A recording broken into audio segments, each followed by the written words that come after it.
Fahrenheit 451 is about Guy Montag, a man who takes up the job of a fireman, only instead of putting out fires, he starts them. Books are well known to cause antisocial and depressive behaviors, and worst of all, they make people look at society through a critical lens. Everyone must think the same for everyone to be happy. At least, that's what he's told. As he slowly becomes disillusioned with the world around him, he has to come to terms with the fact that his life isn't as peachy keen as it wants him to believe. From his wife attempting suicide, to watching a lady burn herself alive with her library, to being forced to put a torch to his own possessions. There are only so many things someone can take before they snap, like firewood. And that'll be the most pretentious thing I'll say all year. The Outer Worlds is a corporate dystopia obsessed with hedonism, sensationalism, and anti-intellectualism. Also, people can be distracted from the oppressive system they're stuck in. Wait a second, that sounds oddly familiar. What happens if the guy known as Montag rides that train one day only to suddenly find himself in a brand new world as an unplanned variable? Will he still wake up from the lies spoon-fed to his mind? Or will he continue his crusade against critical thought? That's what we're going to find out, as today I'm asking the question, can you beat the Outer Worlds as Guy Montag? The rules for this run are as follows. The only weapons I'm allowed to damage enemies with are a Montag, a unique variant of the shock cannon, and a flamethrower or variant thereof. There are no armor restrictions, but in general, I'll try my best to only wear corporate armor for the entire playthrough. Finally, no companions are allowed to damage enemies for me. With all that out of the way, let's begin. For my attributes, I go with good strength for extra heavy weapon skill and carry weight, very high dexterity for extra reload speed, sneak, and lockpick, good intelligence for critical hits, average perception since Montag is a lock-on weapon, low charm because in Beatty's words, Montag has one quality I appreciate greatly. He says very little. And high temperament for health regeneration. For tag skills, I go with range to improve Montag, and stealth for more sneak and lockpick. I go with bureaucrat for my aptitude since none of them fit Montag's character that well. I then do my best with the limited character creator to make Guy Montag as he appears in the film, name him appropriately, and crash land on Terra 2 to run past some feral puppies and fail to run. Well, not quite. You see, I have to use Pelham's pistol or saber to blow up the barrels and continue. However, since the barrels don't count as an enemy, I don't see this as a rule violation. Running past some marauders, I let Mercer Frey and President Kimball fight and die for me, then sneak by the last marauder onto the unreliable. Talking to a JPEG with Sunburn, I level up, putting points into range, stealth, and tech, and getting the toughness perk. I then get the captain's ID and set off to find a power regulator so I can leave this godforsaken planet. On my way out of the ship, I meet Ernest. Since there was one marauder when I left, I can only assume he killed him with a shovel, which is admirable work to say the least. Skirting my way past some baddies and getting a quest to collect gravesite fees is easy enough, and I make it into Edgewater to find out where a power regulator lies and to disappoint our favorite cinnamon roll. Oh, sure. I mean, you got your own business and all, so I'm sure you... Sorry. I'll just be in my garage, fixing stuff. Like I do. Chatting with the leader of the book people, she tells me I should take the power regulator from the company town instead of her hippie commune. I say I'd consider it, but it was only so I wouldn't hurt her feelings. Since I have no way to attack, I have to sneak past the first droid into the computer room, and then run through the building like a madman, soaking up plasma bolts like a sponge until all three switches are flipped and I can divert power to Edgewater. This levels me up, where I put points into tech and ranged. Heading back to the hippies, I still don't want to hurt her feelings too much, so I lie and say I'll take care of Reed for her. She then spills the beans on why her little garden is doing so well. The secret is human corpses. Yeah, I better... Speaking of human corpses, time to collect some gravesite fees. For Conrad, I sneak into his back room and read a note about someone's solid gold teeth. I then convince him to pawn them off to pay his debt. The mention of dental hygiene reminds me of a certain commercial, so I quickly move on to Abernathy, who wants me to find some experimental medicine for him. However, a Spacer's Choice representative tells me to give it to her. I'll think about it later. Phyllis Granger and Ludwig Miller are easy enough, getting me a nice chunk of EXP in the process. I then shove the power regulator deep into Ada's engine, talk with Finn, and level up, putting points into tech and ranged and getting the cheetah perk. I then head into Phineas's lab, Not to chat with the man, mind you, just to steal all his possessions. I also head to Groundbreaker to turn in Phineas Wells to the fireman. I mean, he probably keeps a bunch of books somewhere. This levels me up, getting heavy weapons to 40. Unfortunately, Grandma won't give me the seal I need unless I give her 8,000 bits. I then meet a spunky girl named Clarice, who asks me to help her hypochondriac friend. As it turns out, she's not sick, she's just a thief hiding from the debt she owes to the fireman. Before I do anything, however, I'll need to find some way to defend myself. I go downstairs and meet Mac Red, who is the owner of my illustrious firearm. However, being surrounded by armed guards at all times makes pickpocketing him a less than ideal strategy. Plus, I lack the speech skills required to talk him down. Seeming like a lost cause, I instead decide to go to a little vacation on Monarch, and this is where the cheetah perk comes in handy. With it, I can endlessly sprint past all the hostile wildlife, making the Stellar Bay nav key you can buy from Gladys kind of pointless. Arriving in the bay that is Stellar, I level up, getting medicine to 40 and some extra TTD regeneration. Since I can't focus on one planet at a time, it's off to Roseway to find out how I'm going to pay for Udom's seal. Anton Crane wants me to snatch some research for him, so I go over to the lab and... oh yeah, I still have no way to attack. I go inside a holding cell and find, wait. Is that a... I am so burning this later. Luckily, I'm able to find a flamethrower and... back on the Groundbreaker, I see a stain on Mac Red's shirt, so I politely burn it off for him and pick up the main weapon for this run.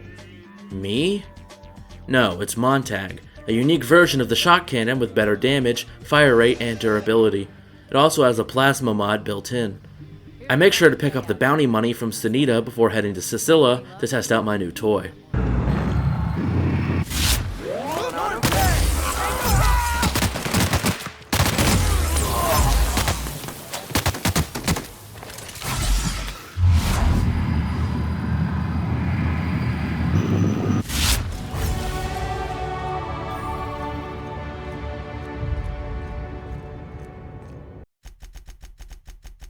I barely managed to get the Mandibular Rearranger and escape with my life, and then save Zap Brannigan from some outlaws for a chunk of sweet XP. My outlaw killing spree doesn't end there, as I sneak up on a small group of them so they can steal their hammer. Clearing up Jesse's debts with Udom means Clarice can join the party, but I make sure to set her to passive so she doesn't kill anything and fail the run. Still looking for odd jobs, I help a girl find her cigarette case by breaking my legs, level up, getting heavy weapons to 60 and some more max TTD, make my way through the lab. Here we go! Captain!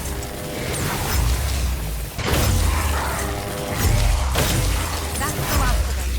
Bullseye!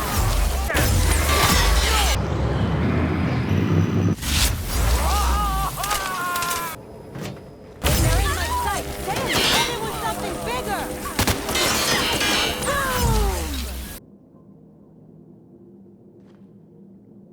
Obsidian sends their regards. Wait, no!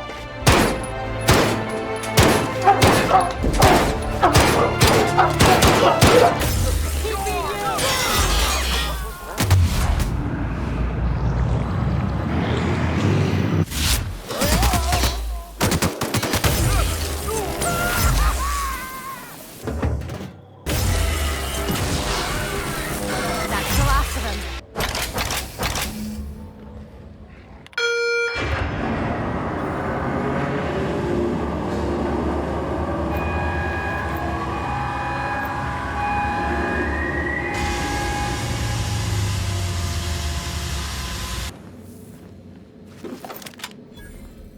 Find Jameson's corpse, and go back to Anton where I learned that this was all for toothpaste. Not just any toothpaste, the ultimate diet toothpaste. It's the key to my future, not to mention easy weight loss and fewer cavities. The thought of that commercial makes me so upset that I hand over the data to Gladys for a hefty 3,000 bits, allowing me to afford the seal and level up. I get medical to 50 and science to 40. After getting a nav key to Byzantium, I decide to get revenge on Mac Red's crew for keeping my precious Montag from me.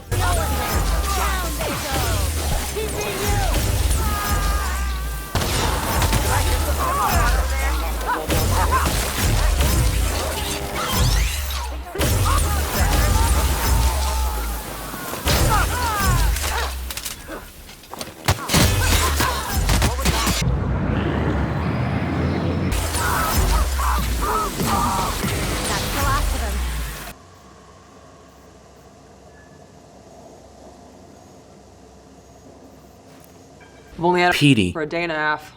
But if anything happened to him, I would kill everyone in this room and then myself. This allows me to talk to June Lei, grab the parts, level up, get heavy weapons to 70, get the high maintenance perk, and finally fix Groundbreaker's heat problem, getting a sweet bit of reputation in EXP. At the water's edge, I find a copy of the Spacer's Guide to Mechanical Engineering, but since it's a datapad and not a book, it can stay unburnt. The same can't be said for some bundles of papers around the town, however. I then take up a quest to cross off some wanted criminals, and myself, whoops.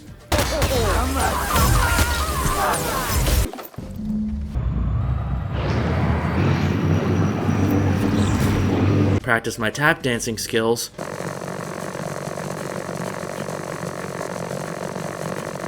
And go to Phineas's lab so I can burn all his sensitive documents. Now Clarice wants me to visit her parents and, well, how can I say no to that face? I don't know how, but I can. I've got more important things to do, seeing as the firemen want me to reduce a rogue cartographer to cinders. Accepting this task levels me up, where I get heavy weapons to 80. This task turns out to be as simple as pickpocketing Sherman, finding out where Lockwood ran off to, leveling up, getting heavy weapons to 90 and the Speed Demon perk, putting Lockwood to the torch before she even realizes I exist, getting an outfit I think matches the movie better, and getting a bug from Beati to put on Finn's terminal, which levels me up again. After the betrayal of Rick Sanchez, I go around purging all the literature from Stellar Bay.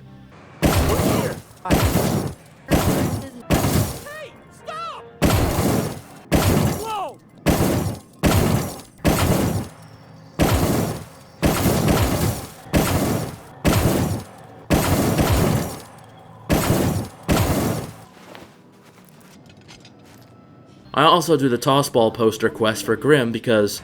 Like gymnastics, Montag? Yes, sir? And what about hockey? Do you like hockey? Yes, I do, sir. And golf? Golf, very much, sir. And tossball? Wonderful, sir. Meeting up with the iconoclasts, they attempt to hand me a pamphlet, and you know how I feel about written literature. Watch it. We're all friends here. Here we go. Nice one. What was that?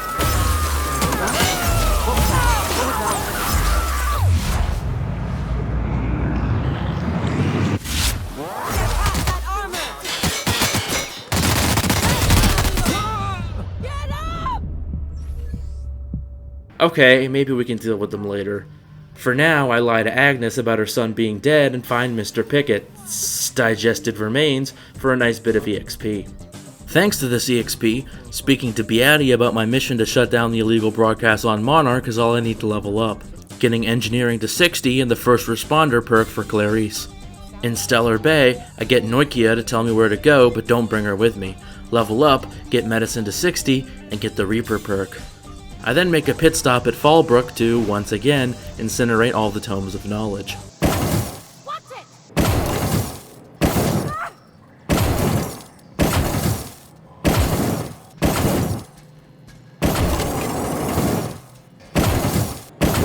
Please do not waste company bullets. When I make it to Devil's Peak, I level up and get medicine to 70. Then it's, you guessed it, Marauder Conflagration time.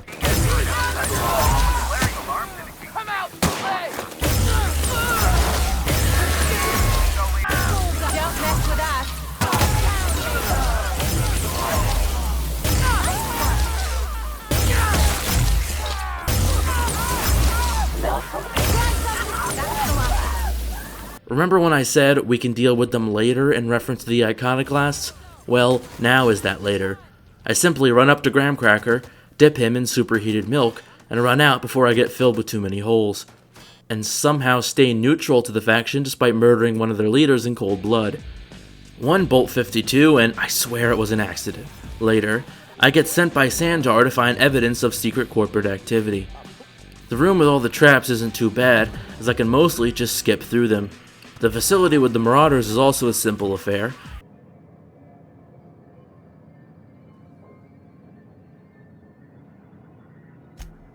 That seems unnecessarily complicated. And after getting rid of the broadcasts, I level up, getting medicine to 80 and the Resilient perk. Now with the airways clear, I can... oh. Well, I don't see how that affects me. Never mind, MSI and the Iconoclasts are fighting over the ship's weapons like a bunch of ungrateful children.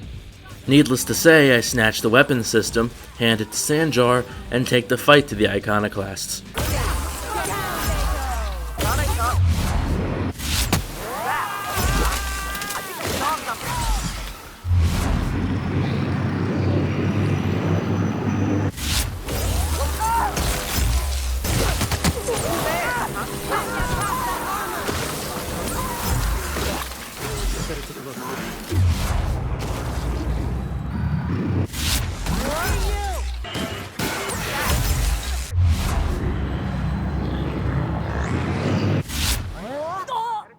Who's there?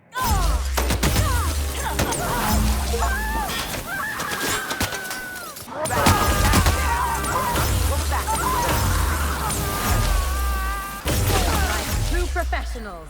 For my service, I get the MSI Saltuna Searer, a unique version of the flamethrower with a larger magazine.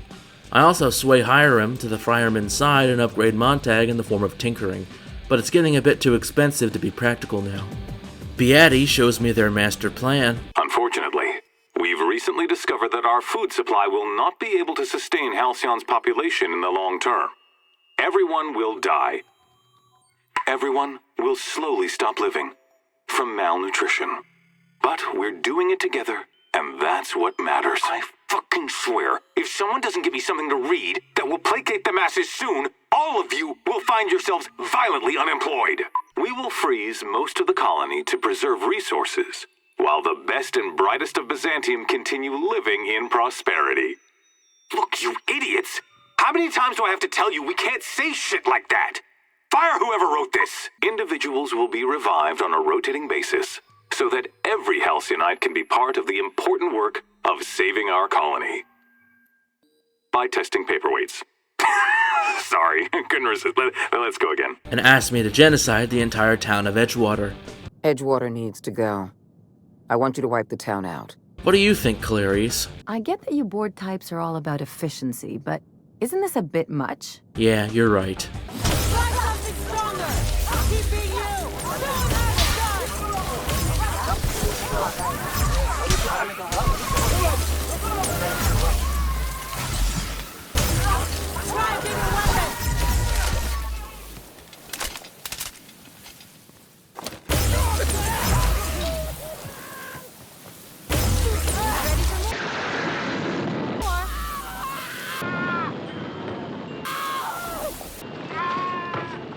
Scared?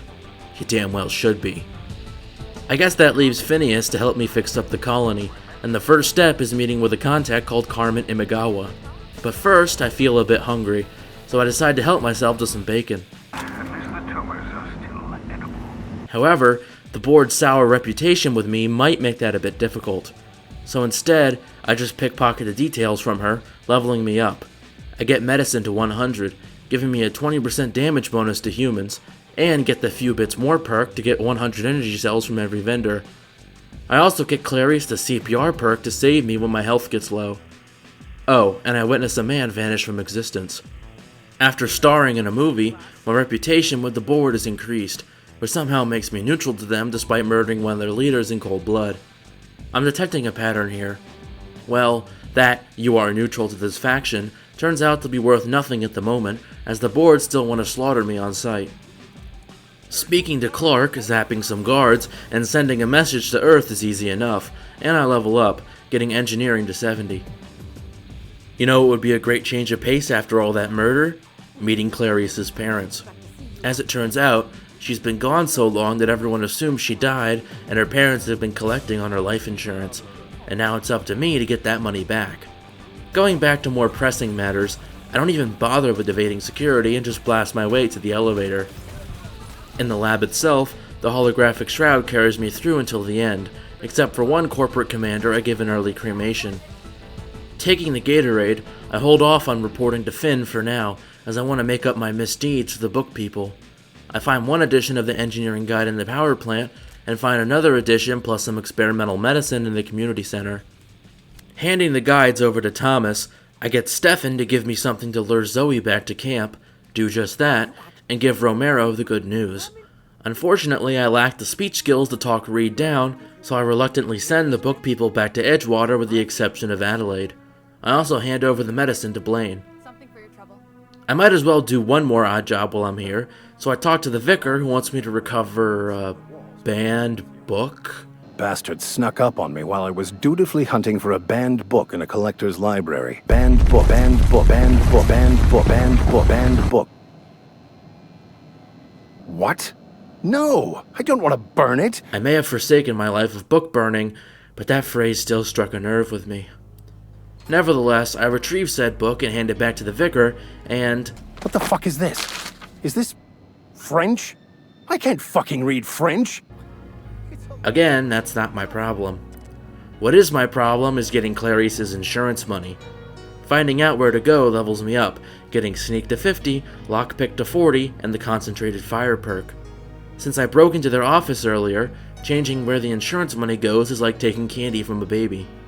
Finally, it's time to enact the next stage of Finn's master plan. Infiltrate a derelict, heavily guarded ship and yeet it across the solar system. Listening to this lunatic levels me up once again, getting Lockpick to 50. The Hope goes pretty standard. Thanks to my holographic shroud, the only enemies I have to deal with are a few bots and sprats. I patch Ada through, skip the Hope, and Phineas gets attacked by the fireman. He did say something about fucking corporate swine! And fucking pigs! I'll keep that in mind. After permanently discharging a few bootlickers, I realize what Phineas was blabbering about. Very clever. But I'll have to wash my hands after this. I then level up, getting Hack to 50 and the Tactical Master perk. Before heading to Tartar Sauce, I make one last trip to Edgewater and Monarch to buy as much energy ammo as I can afford. As I don't have the board's ID, I have to fight my way through the prison, letting the Groundbreaker and the Fireman rough each other up in the first section. The second section proves to be too much for me, however, so I swallow my pride and turn the difficulty down to normal.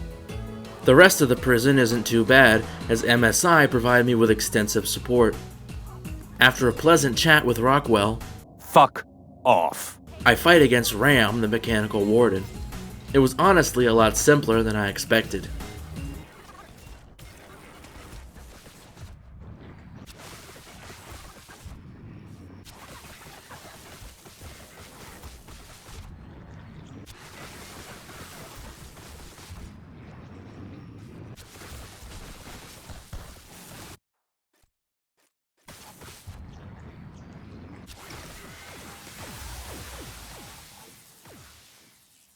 Vaporizing Rockwell and incinerating the remains just to be safe, I free Phineas from his bindings, set off to save the Halcyon colony, and beat the Outer Worlds as Guy Montag. In conclusion, Montag can easily carry you through the game with its formidable DPS, stun effect, and lock-on aiming. While the lack of companion support in combat was a bummer, a reliable supply of Adreno and some key perks more than made up for it. Siding with the Fireman in the first half, and then switching to Phineas was an interesting experience, and overall the playthrough was pretty enjoyable.